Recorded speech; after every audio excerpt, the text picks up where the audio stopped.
Well, here we all are, so to speak. It's Thursday afternoon, about 2 o'clock, and I'm having a smoke, a cup of tea and a sandwich. And I'm currently using the Duolingo app on my phone to try and attempt to learn Irish, since I have been in Ireland as a resident for 6 years and I don't know the native language. They wouldn't put up with that sort of thing in France now, would they? So I can now say confidently,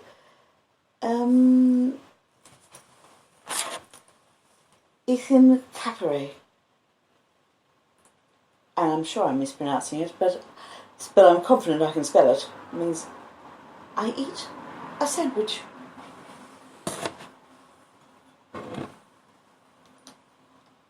Cup and tea. That I already knew, fortunately.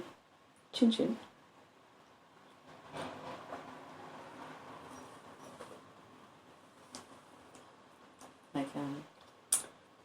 So yes, learning Irish via the app on the phone.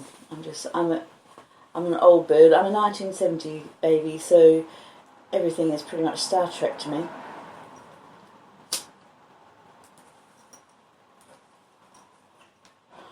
I keep suspecting that perhaps I'm just in a coma somewhere, having a very strange dream that I'm in Ireland, doing mad things like meeting television stars like my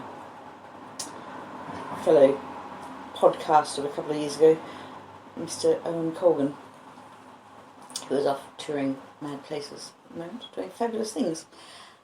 But we did have a podcast together. He appeared in about 15 episodes of Finding Ireland Funny, and then we did 21 episodes of Never Mind the Buzz Ducks as a joint project, which was a lot of fun. And now that the restrictions have lifted because vaccination rates are high enough for people to travel and mingle again, one hopes, with due deference to caution. The pubs and clubs open and people are off and about, so I have myself performed in both Dublin and Galway this year and enjoyed every second of it. I do get dreadful nerves, I have to admit, beforehand, but once I'm on stage, I'm alright. Fortunately, I suppose, I was a kid who loved theatre. I loved being in plays and things from just being a little tacker, from when I was a little tacker, a little ankle biter, a little kid. So stage fright is, I know will pass. You think at the time you're going to die. It's basically a panic attack, stage fright. But you know that you can survive it. But then, as a woman who's had 6 babies, 5 awful, tragic miscarriages, and all various tattoos and illnesses and operations and all that sort of thing, it really is true that what doesn't kill you makes you stronger. In a way. Although I've been watching Peaky Blinders lately, every time Cillian Murphy's character goes into a PTSD attack and fugue, I feel I can relate only too fully, I fear. But today is a good day, so here I am, online, as it were. I'm simultaneously appearing, can I say I'm simulcasting? Almost. Simultaneously going live on YouTube to my 160 fabulous subscribers, so thank you very much, all of you. who subscribe. Please continue to do so. Share me about, like, subscribe. And at the same time, I'm live on YouTube. I'm also recording via my Spreaker app on my phone, a podcast to be put up hopefully on Spotify and all that sort of bizzo. Once again, because I have been a bit hampered by my lack of technical proficiency, as it were, lately. I have a mobile phone, which I can record things on and put them up, of course, but I do rather like doing things live, and my laptop has not been playing the game lately. But it seems we are fortunate today. So,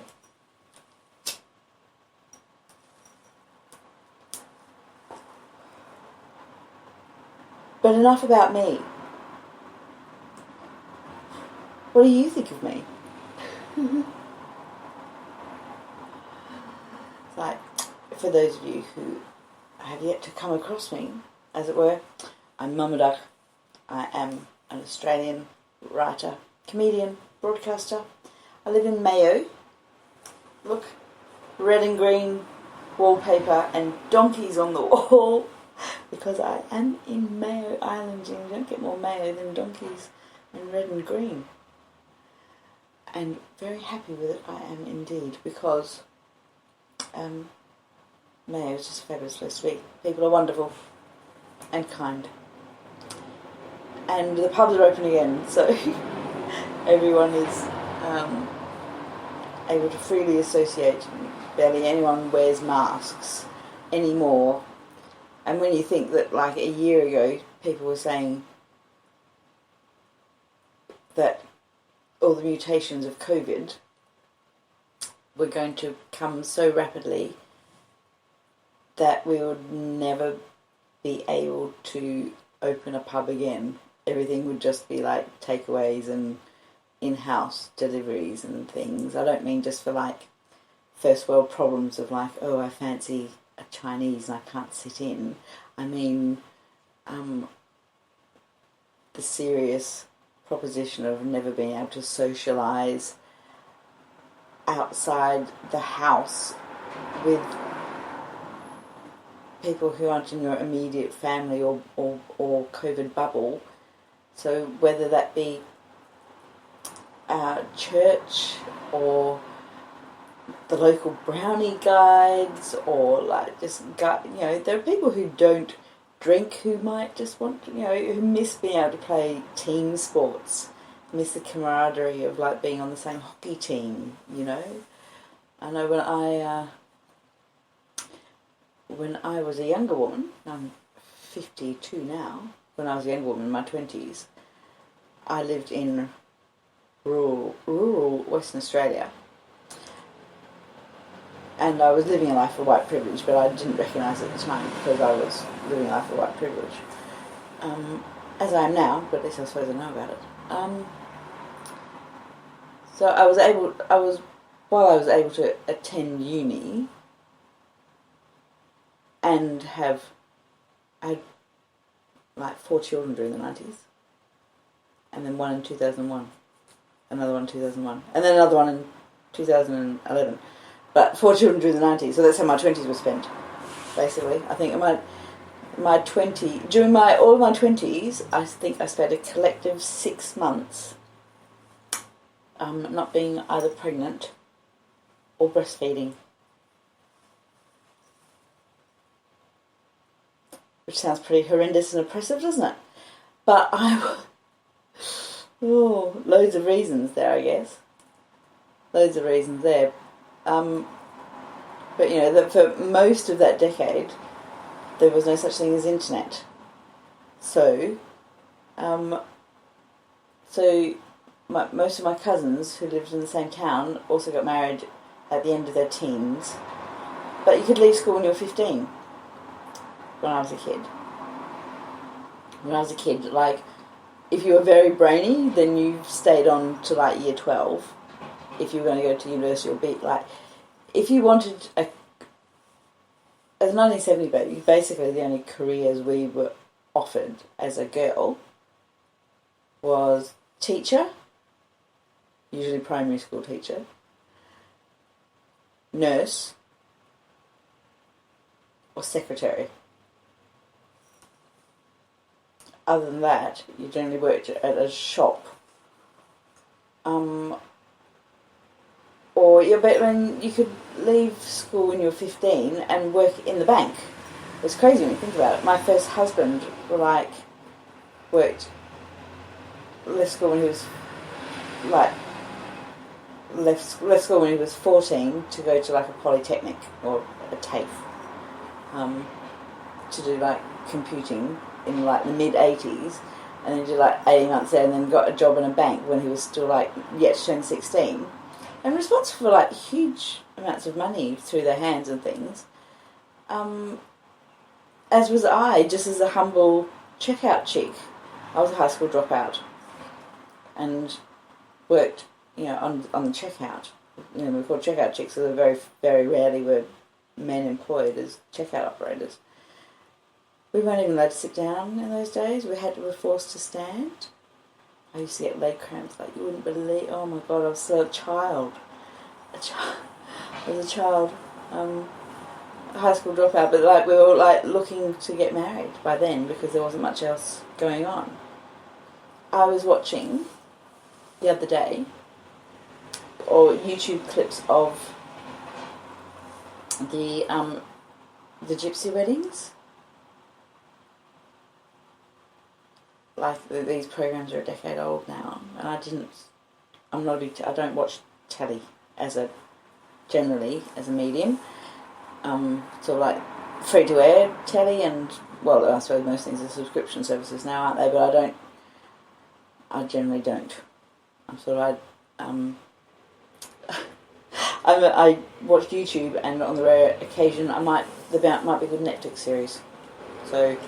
But I like my own choices. I don't like the stupid ads that are foisted upon me and that sort of thing. I'd rather pay for premium subscription and avoid all the consumerism. Whereas I couldn't believe it when I got to Ireland that the national broadcaster, RTE, actually has bloody ads during it, as well as charging a licence fee, if you believe that. Not that anyone pays a licence, so yes, but there's no licence fee in Australia, and they don't put ads on it on the broadcasting corporation, the national broadcaster. They do on SBS, but on RTE, not only do they put ads on it, they put ads on it for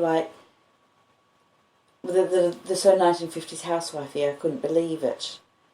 I got here 6 years ago. I felt like I was in a parallel universe, because I've gone back decades ago. I couldn't believe there's still ads on the telly for Daz washing powder.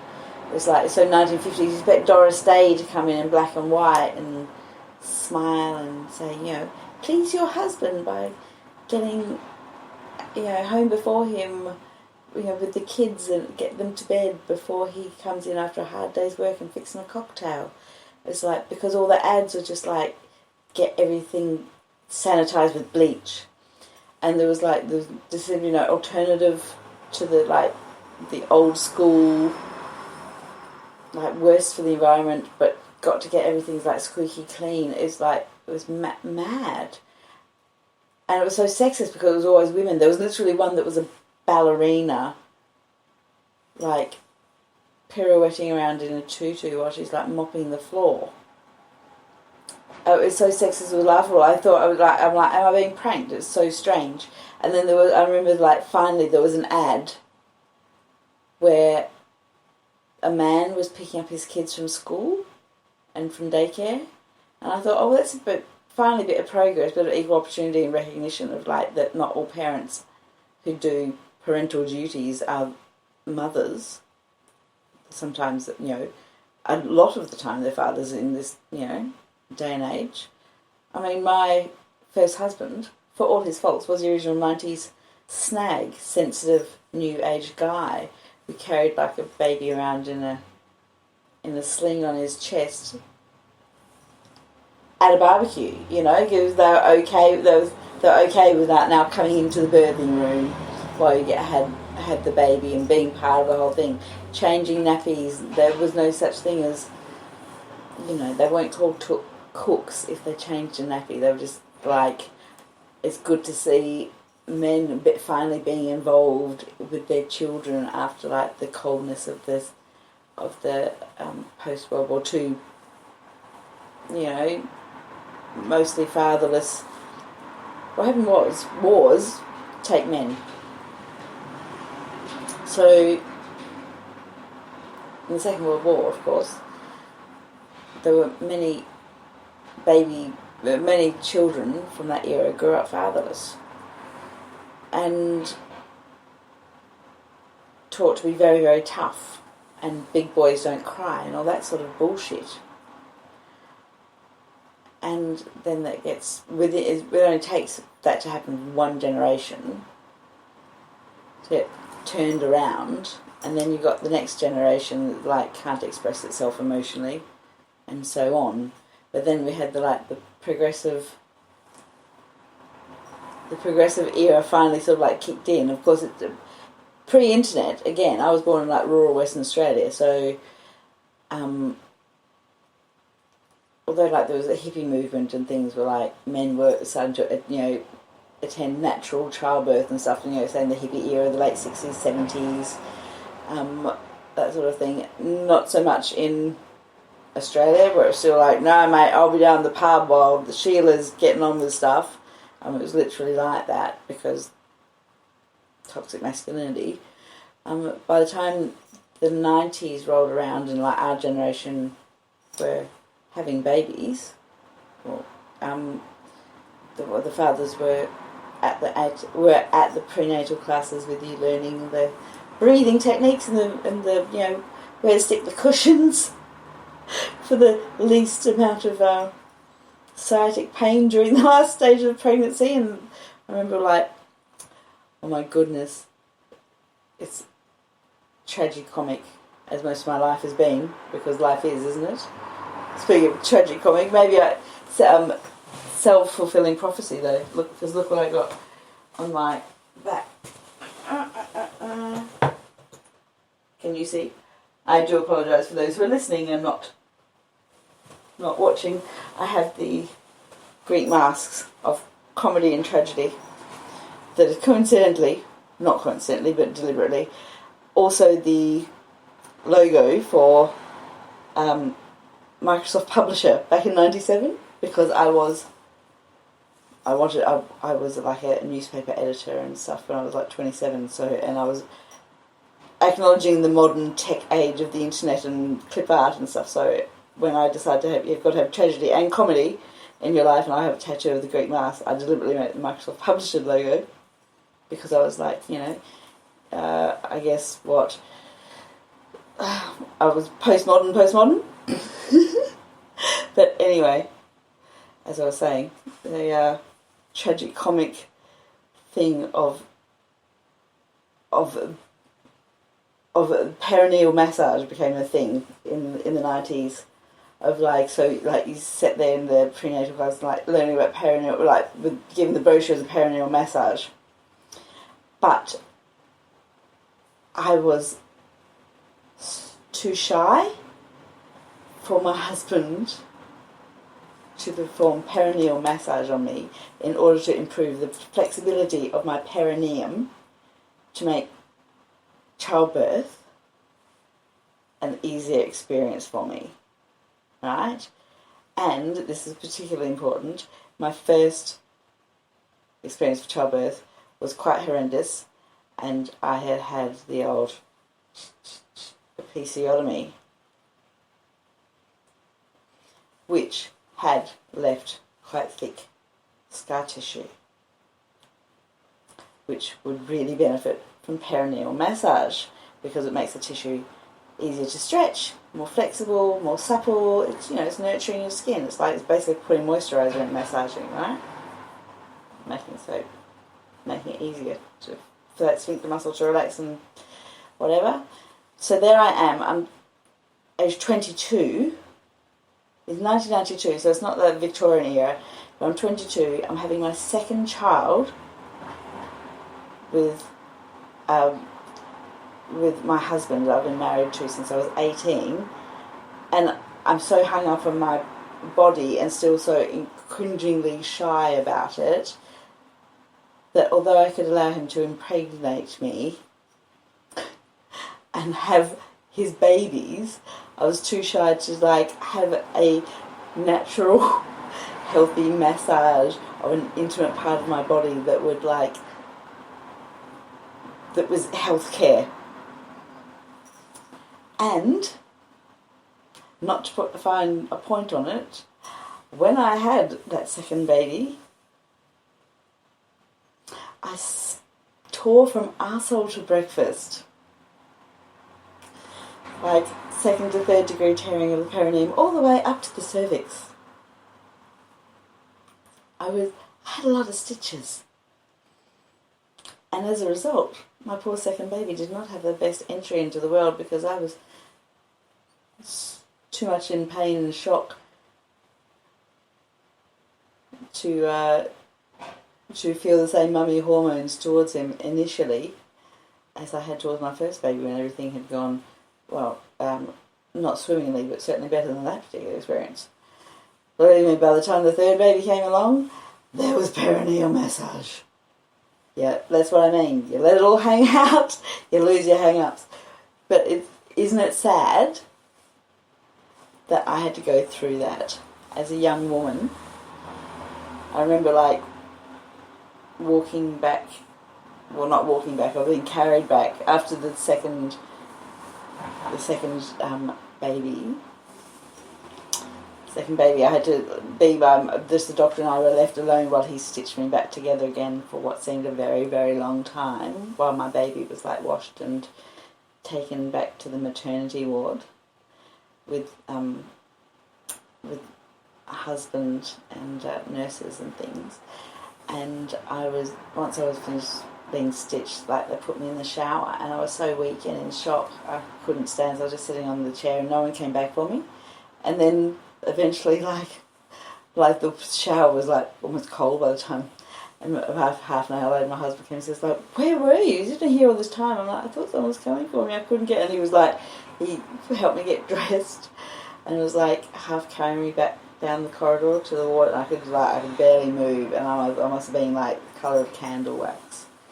And my mother, who had brought my 2-year-old toddler in to see the new baby, was standing at the door of the maternity ward, and her face was ashen when she saw me, and she said no more babies. And I went, no more babies. I could never have imagined that I would ever go through that again. So when I found myself pregnant with my third child, after going through that, and it was an unplanned but not unwanted pregnancy. See, as a young woman, sometimes the timing just isn't great, but I am pro-choice. But the choice I made was to carry my baby to term. Because although it was just at the end of my first year of uni, and although my relationship wasn't fabulous, I felt at the time, rightly or wrongly, in hindsight, whatever, I'm sure the resulting daughter would not feel rightly or wrongly. I made the decision to carry my unplanned pregnancy to term. Because life happens, doesn't it? So when I found myself pregnant, at the end of my first year of uni, having just finished my exams, and contraception having failed, with my husband, so my third child, I carried my baby to term. And by then, I was terrified, of course, because of the second childbirth going so awfully wrong, that I spent most of that pregnancy, like depressed because it was like unplanned, and I wanted to be, a young and fabulous filmmaker because I just started like doing media and writing journalism, filmmaking stuff at uni, and I felt significantly hampered, and terrified because the second childbirth had been quite so mishandled. Had been mishandled so badly that it had been quite scarring and traumatic, and I had dreadful postnatal depression afterwards. So there was perineal massage was definitely part of the old self-care as a healthcare thing during the third pregnancy.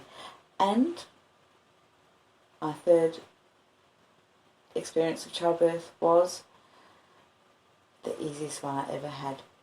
Ironically,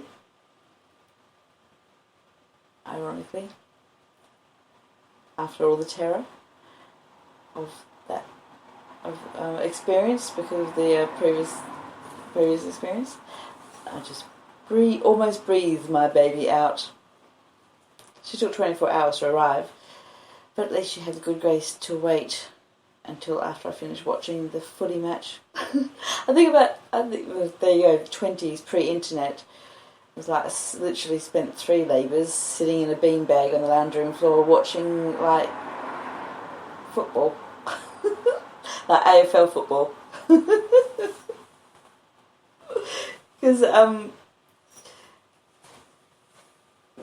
Because interests were limited in the 90s because it was pre-internet. So it's not until we have the connectivity, literally, of the entire world that cultural trades can be made and information can be sought and people can find out that not everyone has to go through the same experience of being, married off at 16. But, so back to the old telly. Whereas when I was 16, I was watching EastEnders on the telly and working on a checkout and fantasising about the fact that maybe when I turned 18 I could audition for the Academy of Performing Arts and still be an actress. And I rang up the Academy of Performing Arts on the day I turned 18, already engaged, but I wanted to get out of the engagement because it was like, I realised that I was way too young, way too young, and it was going to hamper my life choices extremely. I rang up and was informed that the Academy was no longer audition only for people over 18. It had now become officially a tertiary institution that required high school graduation, which I had not, of course. And I remember the receptionist on the other end of the phone, she could like hear how the disappointment in my voice, and I remember her voice being like, I could hear in her voice that she understood that I was disappointed, but she was trying to be bright and encouraging still, so that I wouldn't take it too hard and say, "Well, just go back to school and get your TAE, and then you can audition if you're only 18, And yeah, thank you. And hanging up the phone and thinking I was already being stalked by my fiancé who was unwell. So there's no getting out of it, I didn't think. So I didn't think I would ever be able to finish my TE and go to uni or whatever. I thought that there was only marriage and babies ahead of me, and that was the end. Because I was a shy girl who didn't get out of the house, and everyone else my age were basically like getting married. If they hadn't got out of town, then they were getting married and having babies. So despite my ambitions and despite many people saying that, you know, I had potential for more in life, I ended up getting married early. But I was still lucky because I was still living white privilege, but I didn't know how lucky I was because you don't know how lucky you were. So despite all the babies that came accidentally or not through the 90s and me being pregnant and breastfeeding for all but 6 months of it, I was still able to go to uni. I did finish high school by correspondence, and I also hedged my bets by at the same time sitting the entrance, the mature age entrance exam to get into uni that you could pass as a one-off. They say if you have an aptitude for learning. I thought I hedged my bets just in case I didn't do so well in the thing, and I did great, and I got to uni eventually. But then I had to leave and have a baby. Actually, I didn't leave and have a baby because my third baby had the good grace to be born in semester break. So I literally went to uni my second year. I went down part-time, but I went to uni my second year. With morning sickness and whatever. Still doing filmmaking, media. Semester break during the fortnight off and the weekend in between, the baby came. And then she attended her first script writing lecture when she was 16 days old when she attended her first script writing lecture in the arms of her mother who breastfed her in the class. Because progressive hippie, there you go, that was the saying. It was just they all turned around. So we were very... You remember the series Rugrats in the 90s? Where all the parents were originally progressive, and the kids went to daycare and the mums went to college or had careers, and the dads were also changing diapers and stuff. That was basically what I was trying to... Not trying to emulate, it was basically what I was living, I guess. Because although there was no internet yet, you still had a sense of local community. So you played team sports, you knew everyone. And I can't imagine in those... If COVID had hit in the 90s and I had been locked inside my house with my first husband, who could be quite unwell at times. Looking back now, I realise that my husband had severe anxiety and probably was on the spectrum, because we now know so much more about those sort of things, which explains a lot of his behaviour. I love him and miss him dearly because he passed in 2001. And by the time he passed, as a very young man, only 31, he was a very good man, respected and liked in his community, at his workplace and in his sports teams and things. That's because he started off with low self-esteem because he was just a shy, lonely computer nerd who couldn't really relate to anyone. But had a few friends at school, but didn't really have it his own, he had mates that were sort of into the same thing, but not really on his level, I guess you'd say. And then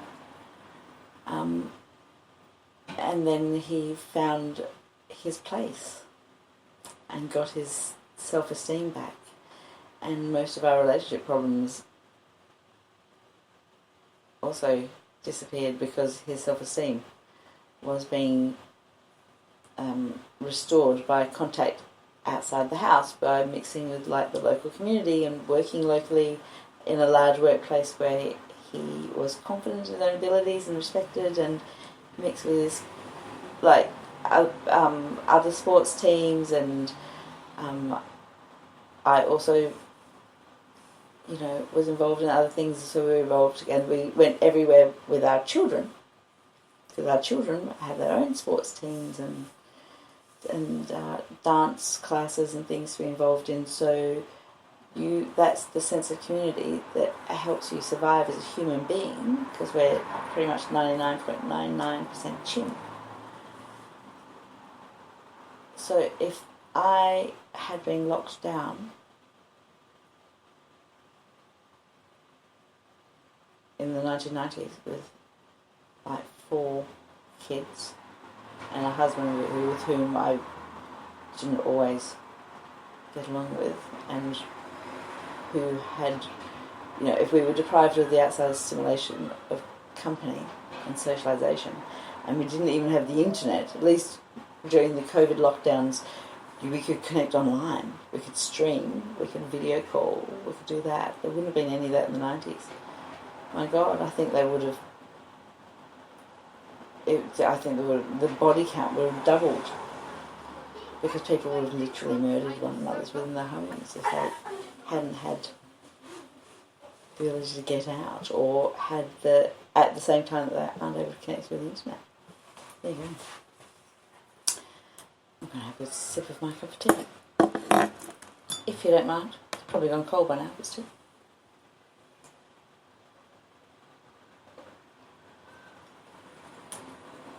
I'm not entirely sure how well the my old MacBook is coping with the sound. It could be very fuzzy. I do apologise, but still, one must try these things. Fling a bit of spaghetti against the wall, see if it sticks.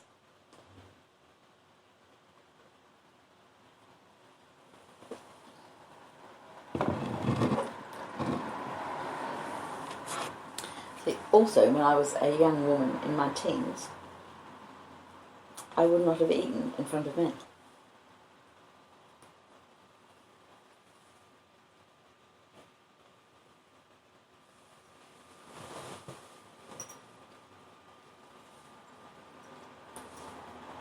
But now, I occasionally eat on YouTube, because I'm reclaiming my space. But as I was saying, that was my world in the mid-80s. Get married off when you're 16. Where all the local fellows sort of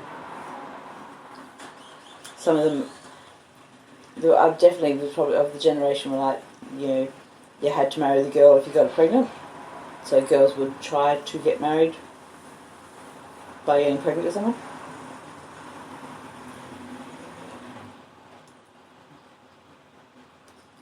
Which I did not do. I hasten to add. But when I was watching clips of the Gypsy weddings, which I missed the first time around because I don't watch reality TV, but it was sort of thrown up in my YouTube feed, probably because I'm in Ireland and a lot of the travelling community is Irish, and particularly some of the ones that were on that particular reality show. I was struck by the similarities in those 16-year-old children also being sort of like culturally pressured to leave school and get married and have babies before they're even legally allowed to vote or drink alcohol. So they're being deprived of most of the opportunities of life before they're even legally an adult as recognised by the International Convention on the Human Rights of a Child.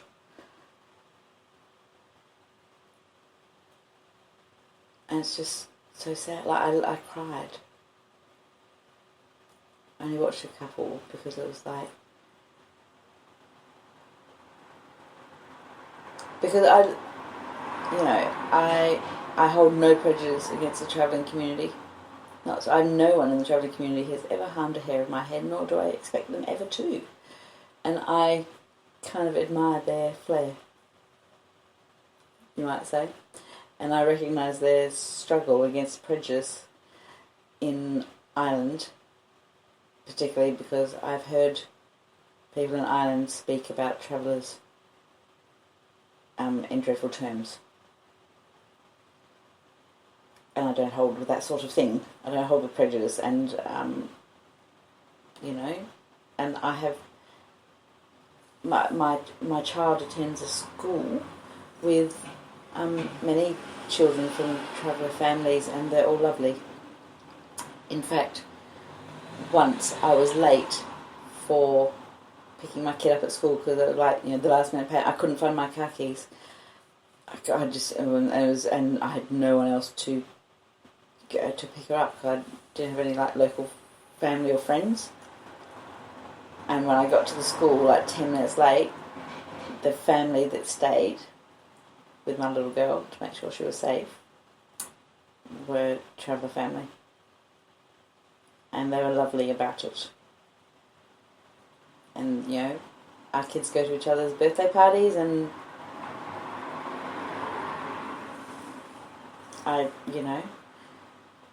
the travelling community are just another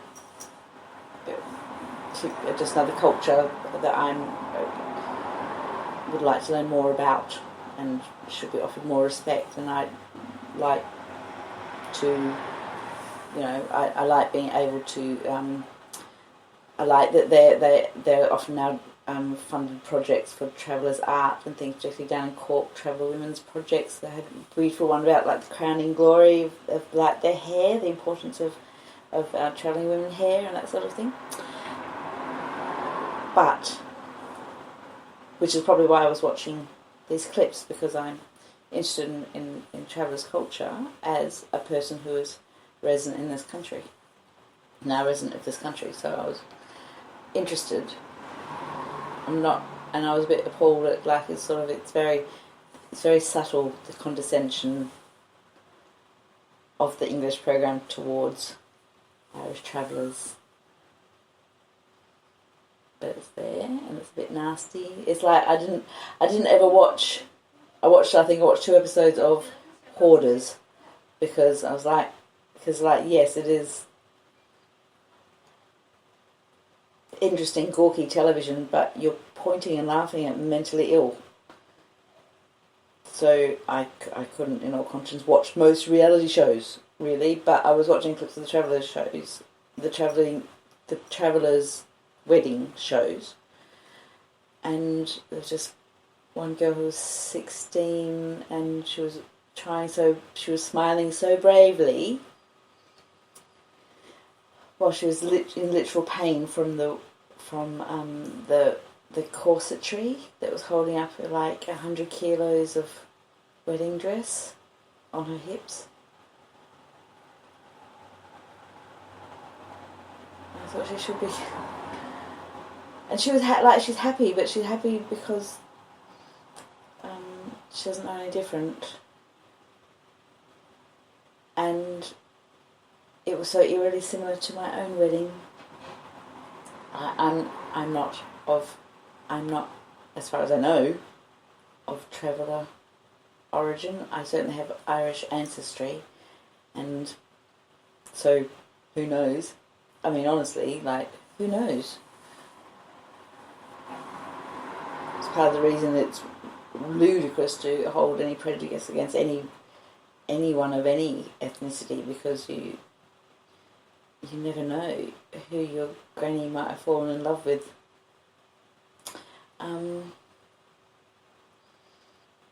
So I'm not a traveller, obviously, but I insisted on having a horse and buggy take me to my wedding, and it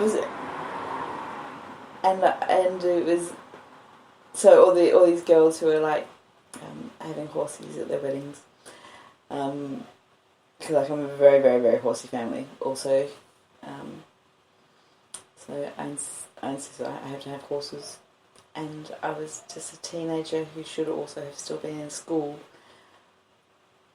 and wasn't wasn't even really sure. Well, knew by now I would have wanted, if I could have got out of it, I would have at that point. But I didn't see any way of getting out of it, and also I was just so pressured because it was mid-80s and there was still a stigma towards girls who lost their virginity before they were married, which still exists, which is also in the Traveller's Wedding videos.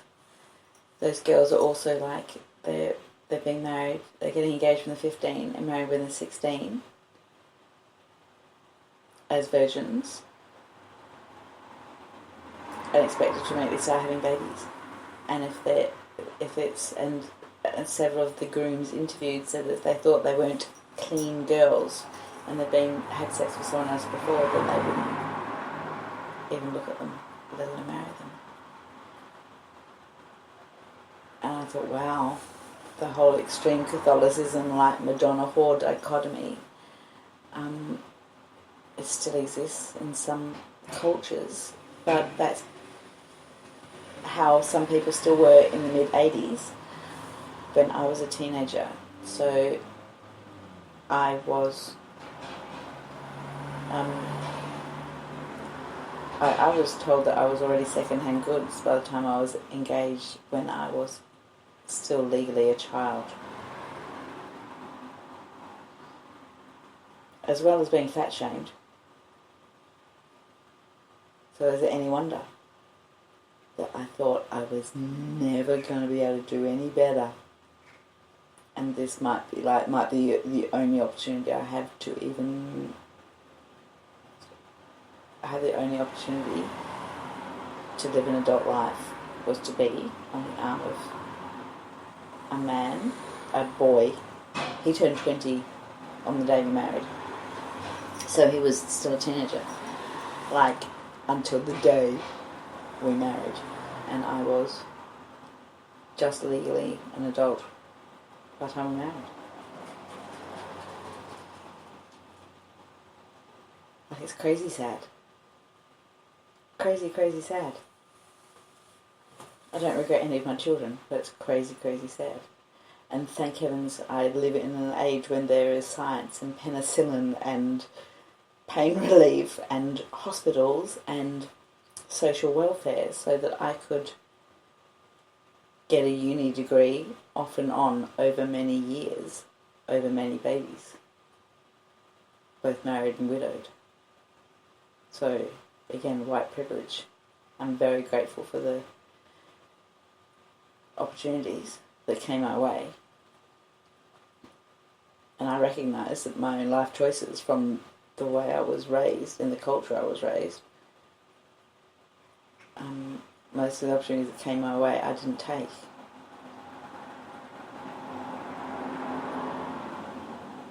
But now I can sit here and eat a sandwich, live to the world, Ithin Cabaret.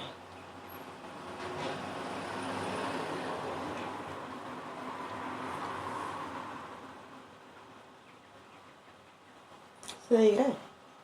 That's me. Sitting in an island, eating a sandwich, pontificating about patriarchy and why it's so important to educate our girls as well as our boys. My grandma, my maternal grandmother, was offered a scholarship to a music college in Geelong, in Melbourne, 100 years ago. That goes back to my theory about spectrum, because the music is a thing of like Asperger's spectrum thing, all the way down. And although offered this scholarship, her father said that education was wasted on girls, and she wasn't allowed to take it up. Instead, she had to stay at home, become a seamstress, and polish her brother's boots and leave them by his door every night. Because she was the girl and had to do all the domestic duties. There's a photo on Ancestry.com of that family, and there's all the gathering of like all the women in a big family photo. It's taken about 1930, and they're all standing out in the backyard, and they're all like fair Irish English people. They're mainly from Yorkshire, that lot. So they're all standing out like squinting into the Australian sun, or someone takes a camera and box brownies, they're all like, you know, squinting, some of them smiling. And my grandmother's the only one with a pinny on an apron, because Lil had to do everything. So, but she's looking off frame and smiling, having a secret smile to herself and cracking up. She obviously finds something amusing, and she's not even paying attention to the rest of them. So, but she was offered that scholarship, and she wasn't allowed to take it. And she played the piano beautifully. She still kept playing the piano, and she had a piano. She raised 6 kids, buried 3 husbands. 3 of her children went to teachers' college because education is important, and 2 of those were girls. 2 of her girls went to teachers' college after she wasn't allowed to take up a music scholarship when she was a kid, because she was a girl. But at the end of her life, her piano just stood there and she barely touched it. She was sat in front of the television all the time when she wasn't doing domestic duties. She never even learned to drive. She was dependent on other people to drive her anywhere. And now I understand that it wasn't laziness in her later years that made her just sit in front of the television and it looked like she wasn't doing anything. It was anxiety.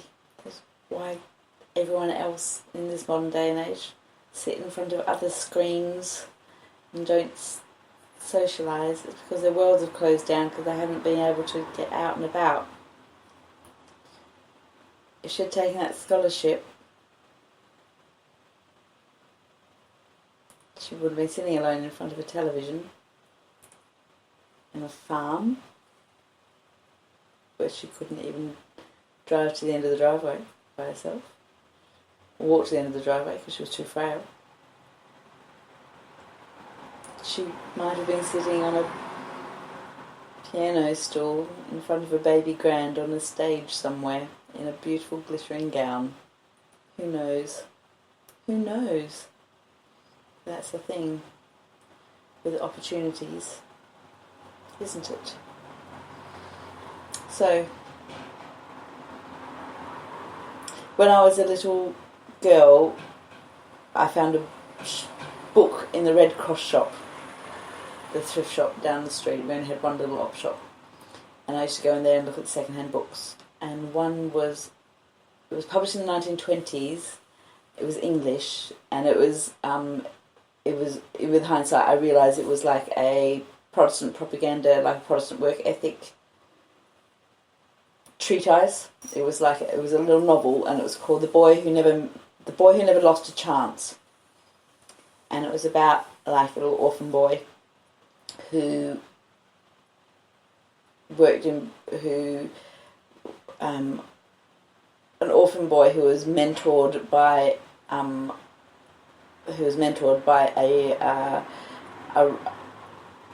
older guy who he met on like a railway work crew when he was just a tea boy. Like he was an orphan boy who just got the tea for the railway gangers, and one of the railway gangers was like a rough northern proddy who brought him to Jesus at like the local Presbyterian church or Church of England probably or whatever,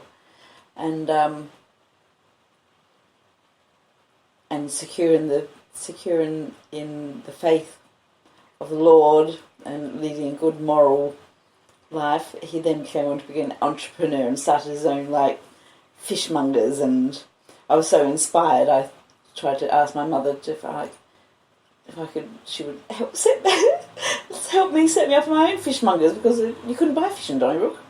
It was only half an hour from the ocean. I could see how it could have a good market. So yes.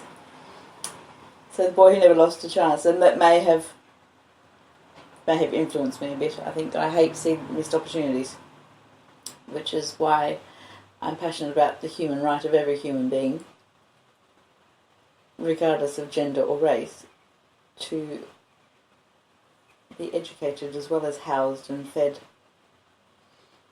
We educate our girls so that they don't live their lives alone in front of the telly, wondering how on earth, as a young woman, they managed to birth 6 children and still be alone.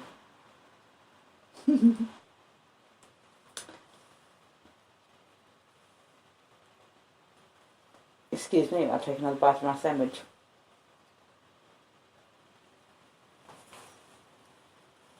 Part of the reason I eat online is I literally would not eat in front of boys when I was a teenager, because I was fat shamed, and I wasn't even fat. Most of the boys, of course, most of the boys had no idea what was in, they're not mind readers, they didn't know what was going on in my head, and I wasn't eating because I was self-conscious. They just thought I wasn't hungry. And then I read the book Puberty Blues, and I found out that I wasn't the only girl with an eating disorder that was too shy to eat in front of boys in case they thought she was a greedy or a pig or making a noise or, too fat, that sort of thing. So again, reclaiming my space.